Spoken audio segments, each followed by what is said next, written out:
Dear student, আজকে তোমাদের কোষেতিথি 23.2 এর 6 অঙ্কগুলো করা হবে।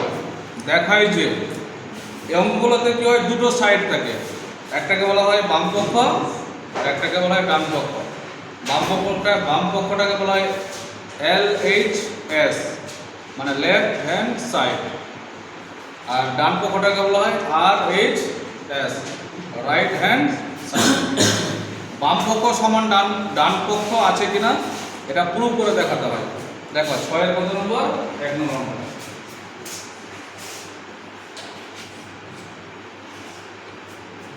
বলছে sin স্কয়ার তার পেজ নাম্বার কত আছে? 303। sin square 45 degree plus cos square 45 degree সমান কত হলো? 1। তাহলে এই পর্যন্ত হয়ে গেল বাম পক্ষ, আর এটা হলো কি ডান পক্ষ। তাহলে বাম পক্ষ ইকুয়াল টু ডান পক্ষ না, বাম পক্ষ সমান কি হলো? ডান পক্ষ। এটা আছে কিনা এটা দেখাতে হবে। এটাকে ইকুয়াল বলা হয়, সমান। তাহলে এখানে দেখো LHS সমান বাম পক্ষটা লিখছি sin square 45 degree plus cos square 45 degree.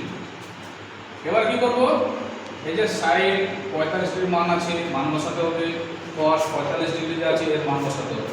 তাহলে sin 45 ডিগ্রি মান হলো 1/√2। বাইরে স্কয়ার আছে, স্কয়ার বসে দাও, প্লাস cos এর মান একই আছে 1/√2/স্কয়ার। এবার দেখো 1 এর স্কয়ার মানে কত হলো? 1। আর দেখে কত আছে? রুট আছে, 2 আছে, তাহলে রুট উঠে গেল, স্কয়ার উঠে গেল, শুধুমাত্র থাকলো সংখ্যাটা 2 প্লাস সেম কেস 1/2। এখন কি করব? 2 আর 2 এর কি করব? লসাগু করব। 2 দিয়ে 2 আর 2 এর যদি লসাগু করা হয় তাহলে কত হয়? লসাগু 2। 2 দিয়ে ভাগ করতে হয়, এটা হচ্ছে হর দিয়ে ভাগ করতে হয়। তো 2 কে 2, এটা লব, ভাগফল 1, 1 দিয়ে গুণ, 1 কে 1 প্লাস সেম কেস আছে 2 কে 2, ভাগফল হলো কত? 1, 1 কে 1।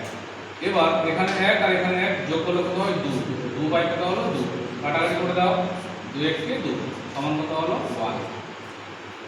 এবার কি লিখব এখানে? RHS কত দেওয়া আছে? 1। তাহলে রাইট হ্যান্ড সাইড আর লেফট হ্যান্ড সাইড ফেলে গেল। তাহলে লাস্টে কি লিখতে হয়? LHS সমান RHS আর ব্র্যাকেটের মধ্যে লিখতে হবে PROVED। এখানে দিলি কত? LHS সমান RHS প্রুফ। এই অঙ্ক হয়ে গেল। বুঝা গেল সবাই? Yes sir. ওকে।